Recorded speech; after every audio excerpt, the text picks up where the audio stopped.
माया के प्रभाव के वश चल रही इस दुनिया में हर तरह के मायावी संग-दोष से स्वयं की संभाल करते हुए ज्ञान का तीसरा नेत्र सभी को देने की और परमात्मा पिता से संपूर्ण वर्षा लेने की पूरा पुरुषार्थ करने की आज के मुरली से हम आत्माओं के लिए लिबरेटर सुप्रीम गाइड परमपिता परमात्मा की शिक्षाएं। अवगुणों को समाप्त करने के लिए परमात्मा सहज विधि बताते हैं, समझाते हैं कि दिव्य गुणों का आह्वान करते रहो, बार बार कहो मैं ये हूँ, जैसे मैं सहनशील हूँ, भले अभी नहीं हूँ तो भी दैवी गुण का आह्वान करना है कि मैं हूँ। स्वीकार हो जाएगा, बार बार कहने से उस गुण का स्वरूप बन जाएंगे हम। लोग तो दीपावली में श्री लक्ष्मी का आह्वान करते हैं स्थूल धन के लिए। परमात्मा हम आत्माओं को कहते हैं कि स्वयं में दैवी गुणों का आह्वान करो तो अवगुण स्वतः ही समाप्त हो जाएंगे। अलग से मेहनत नहीं करनी पड़ेगी उन्हें निकालने की। दिव्य गुण हमारे नए संस्कार हैं, ये आत्मा के नए वस्त्र हैं। यादगार में लोग स्थूल नए वस्त्र पहनते हैं, पुराने संस्कार, पुराने अवगुण, पुराने वस्त्र हैं। परमात्मा कहते हैं अब उनसे प्रीत नहीं रखो, अर्थात उन्हें यूज नहीं करो। आज दीपावली वाले दिन से परमात्मा कहते हैं कि पुराने खाते में रही हुई सर्व कमजोरियों को, कमियों को, निर्बलता को, कोमलता को समाप्त कर दो हमेशा के लिए। तब अभी संगम युग में दिव्य गुणधारी बनेंगे और भविष्य में ताजपोशी होगी। सभी के इस संगम युग की धारणा का यादगार है दीपावली। परमात्मा वरदान देते हैं कि दिव्य गुणों का आह्वान करने वाले दिव्य गुणधारी बनो। श्रीमद् प्रमाण संस्कारों को सरल बनाएंगे, सरलता का गुण धारण करेंगे तो सरलता से परमात्मा को याद कर सकेंगे। परमात्मा समझाते हैं कि कई प्रकार के आकर्षण पेपर के रूप में आएंगे, लेकिन आकर्षित नहीं होना है हमें, बल्कि उन्हें पेपर समझकर पास होना है। परमात्मा समझाते हैं कि संग दोष कई प्रकार का होता है, जैसे माया व्यर्थ संकल्पों के रूप में अपने संग का रंग लगाने की कोशिश करेगी, लेकिन इन आकर्षण के संकल्पों में कभी फेल नहीं होना है। फिर स्थूल संबंधियों का संग, जैसे परिवार का संग, सहेली या दोस्त का संग, कोई भी संबंधी के संग में नहीं आना है। संग में आना अर्थात उनकी बातों के, उनके रहन सहन के प्रभाव में आना। कोई के वाणी के संग दोष में नहीं आना है। वाणी द्वारा भी उल्टा संग का रंग लग जाता है। उल्टी गंदी बातें, पर चिंतन, प्रदर्शन की बातें, गीत सुनकर प्रभाव, गंदे गीत सुनकर प्रभाव में आना, इससे अपने को बचाना है। अन्न का संग दोष, अगर कभी समस्या अनुसार व कोई संबंधी के स्नेह के वश भी अन्न दोष में आ गए तो ये अन्न भी अपने मन को संग के रंग में लगा देगा, इसलिए हमें इससे भी अपने आप को बचाते चलना है। कर्म का संग भी होता है, किसी के उल्टे कर्म में साथ नहीं देना है, इससे भी बचाते रहना है। तो परमात्मा कहते हैं पास विद ऑनर बन जाएंगे। संग दोष बहुत खराब होता है, क्योंकि परमात्मा की श्रीमत के विपरीत ले जाकर परमात्मा से दूर कर देता है। फिर न निराकारी वतन में, न अभी संगम युग में, न भविष्य में पास रह सकेंगे। संग दोष से बच जाते हैं तो तीनों लोकों में, तीनों कालों में बाप के समीप रहने का भाग्य प्राप्त कर सकते हैं।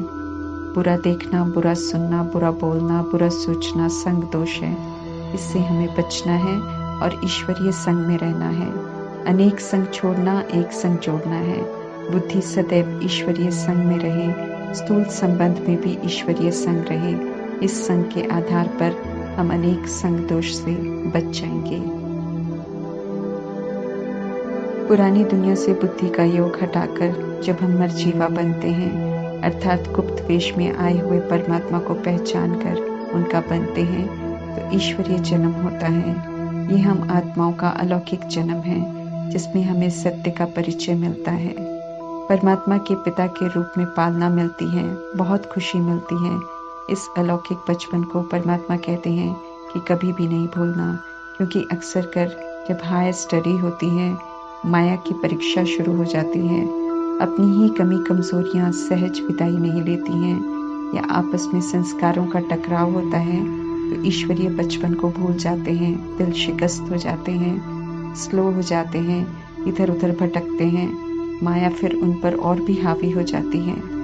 कोई फिर परमात्मा का हाथ और साथ छोड़कर पुरानी दुनिया में चले जाते हैं। परमात्मा सावधान करते हैं कि अगर बचपन को भूलकर परमात्मा को छोड़ दिया तो बहुत रोना पड़ेगा, क्योंकि किसी को भी परमात्मा से छुड़वाने समय माया बहुत आकर्षक रूप लेकर आती है, लेकिन अपना बनाकर जो हार अनुभव होती है, उस हार से चोट बहुत लगती है। फिर वो चोट कभी ठीक नहीं होती है, रोना पड़ता है जीवन भर और भविष्य में भी अच्छा मर्तबा नहीं मिलता है। रूहों के पिता परमात्मा अविनाशी पिता हैं, वे कभी भी नहीं बदलते हैं। जिस्मानी पिता विनाशी हैं, इसलिए हर जन्म में बदलते हैं। कर्मों के हिसाब के अनुसार पिता का रोल मिलता है।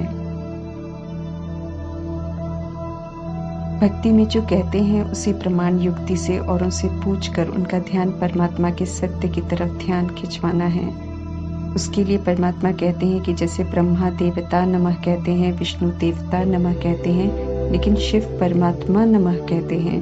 तो इस विधि से ऊंचे से ऊंचे भगवान कौन है, सत्य को जानने का समय आ जाता है। इसलिए परमात्मा कहते हैं कि इस विधि को अपनाने पर जोर दो, ताकि दूसरों का ध्यान जाए कि वास्तव में परमात्मा ही ऊंचे से ऊंचे भगवान है।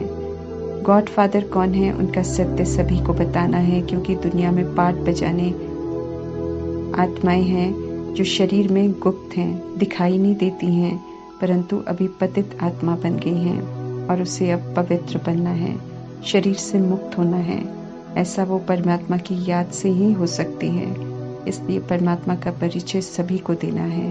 ओरिजिनल में निराकार आत्मा निराकार परमात्मा को याद करके ही पवित्र बन मुक्त हो सकती है। जो अभी नहीं सुनते हैं वे भी परिचय प्राप्त कर समय आने पर याद करेंगे। हमें अपना कर्तव्य जरूर पूरा करना है। जो पढ़ते हैं परमात्मा से, उनकी शिक्षाओं को अमल में लाते हैं, वे जीवन मुक्ति का वर्षा प्राप्त करते हैं, और जो नहीं पढ़ते हैं उन्हें मुक्ति का वर्षा मिलता है।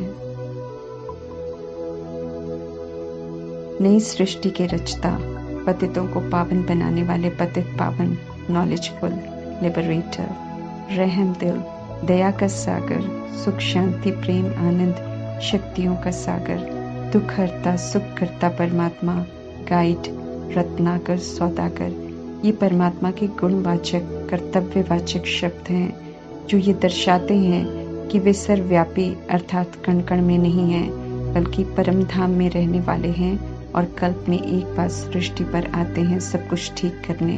कल्प पहले भी उन्होंने ये कर्तव्य किए थे, तभी उनकी इतनी महिमा इन नामों के द्वारा होती है। बिना कुछ किए इस ड्रामा में किसी की कोई महिमा नहीं होती। ये सत्य सभी को बताना है, ताकि अज्ञानता के अंधविश्वास से सब बाहर आ जाएं। सच्ची गीता परमात्मा सुनाते हैं, जिसे ज्ञान मुरली कहते हैं। इस सच्ची गीता के सत्य के आधार से सिद्ध हो जाएगा कि दुनियावी शास्त्र जो कि बाल बच्चे हैं, वे सब झूठे हैं। अभी परमात्मा से राजयोग सीखने वाले, पावन बनने वाले सतयुग में जाकर राज्य करते हैं। सतयुग में थोड़े होते हैं, क्योंकि श्रीमत पर चलकर सतयुग की स्थापना करने में बहुत कम लोग सहयोगी बनते हैं। देह अभिमान तोड़ देह ही अभिमानी बनना पड़ता है। सभी आत्माओं को बनना पड़ेगा, क्योंकि ओरिजिनल स्वरूप निराकारी है। अपना घर भी निराकारी है। मृत्युलोक अर्थात जहाँ कभी भी मृत्यु हो सकती है, यहाँ की रीति रस्म है देह अभिमान, रोना धोना।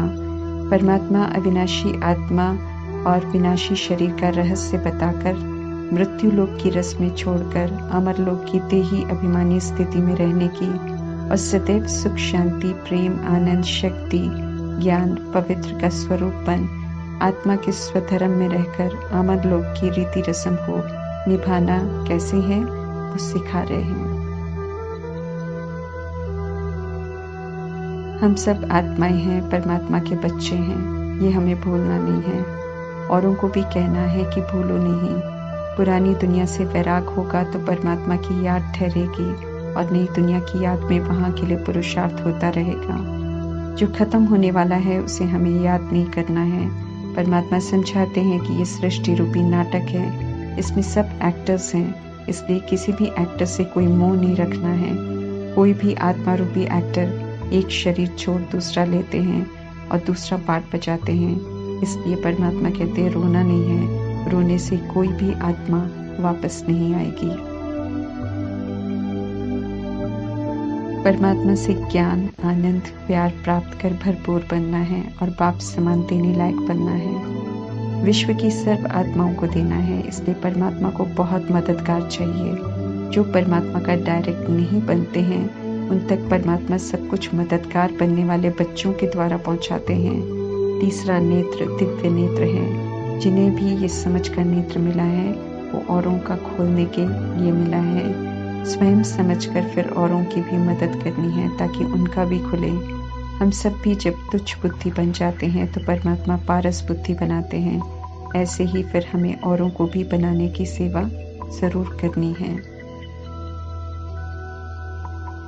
लक्ष्मी नारायण की आत्माओं को परमात्मा ने वॉइसलेस बनना सिखाया है।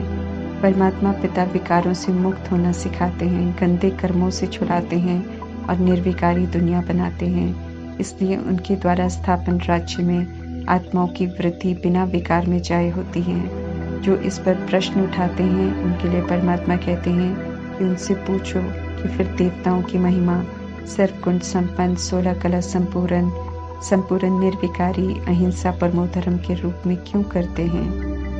परमात्मा को जानने से सत्य को समझ पाएंगे। इसलिए परमात्मा कहते हैं कि पहले निश्चय करवाओ कि आत्माओं के पिता परमात्मा हैं।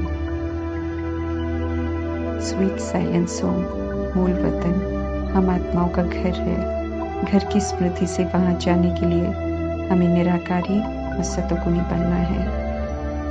सुख की परिभाषा है कि जहाँ दुख का कोई नाम निशान न हो। इसलिए नरक में कोई सुखी है या किसी के लिए स्वर्ग में स्वर्ग है, ये गलत है।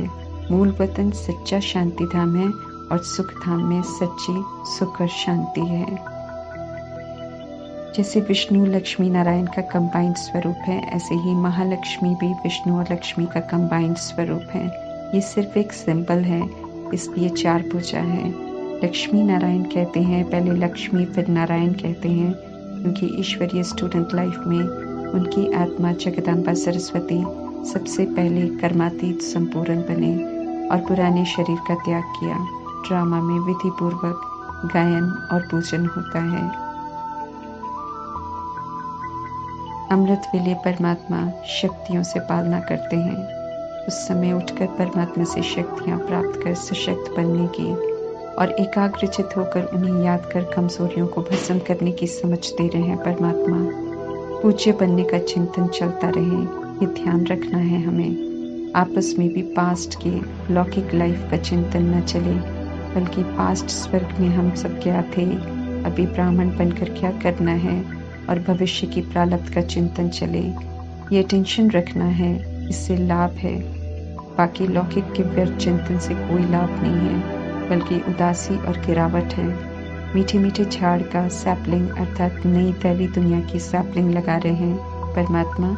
इसलिए कहते हैं कि ऐसे बाप को भूलो मत और सेवा में लग जाओ, नहीं तो पछताना पड़ेगा। कृष्ण के साथ पूरा सूर्यवंशी संप्रदाय पुनर्जन्म लेता है। परमात्मा कहते हैं ऐसे संप्रदाय में आने के लिए एक्यूरेट श्रीमत पर चलकर राज्य भाग्य लेने का पूरा पुरुषार्थ करो। संपूर्ण वैष्णव और संपूर्ण अहिंसक बनो। यही समय है वर्षा लेने का, फुल पुरुषार्थ करने का। जन्म जन्मांतर का हिसाब हो जाएगा। इसलिए परमात्मा समझाते हैं कि ऐसा कुछ भी न करो जो बाद में पछताना पड़े। ओम शांति।